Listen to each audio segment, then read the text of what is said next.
Bonjour, donc pour ce bâtiment, on a beaucoup travaillé avec les services de la ville et avec les élus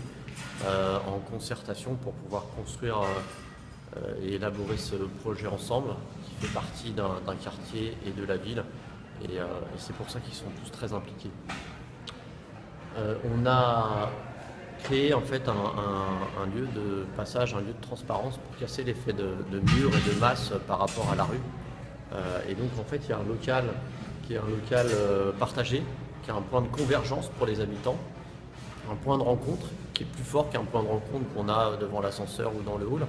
et qui vraiment va permettre aux habitants de partager des choses et des moments ensemble. Et ça à l'échelle du bâtiment, voire à l'échelle plus large du quartier. Le bâtiment, plutôt que d'être un mur pour la rue, c'est en fait,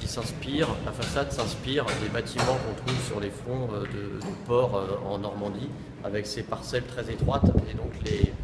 les bâtiments qui sont en bande très verticale, très différents les uns des autres, et qui créent un dynamisme de façade d'ensemble.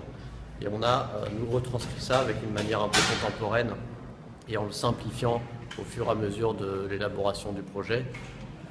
Et avec la ville et les acteurs de la ville, on a ensemble poussé dans cette direction parce que ça a plu à tout le monde. On a dans les logements en fait une continuité entre l'intérieur et l'extérieur à travers des balcons qui sont en fait des sortes d'alcôves, vraiment de continuité du séjour vers le paysage lointain, puisqu'on monte quand même en R+5, R+6. Et donc on a cet effet de bande verticale, aussi bien en skyline en hauteur et aussi en profondeur. Et donc par rapport à tous les bâtiments environnants qui sont beaucoup composés d'effets de barres,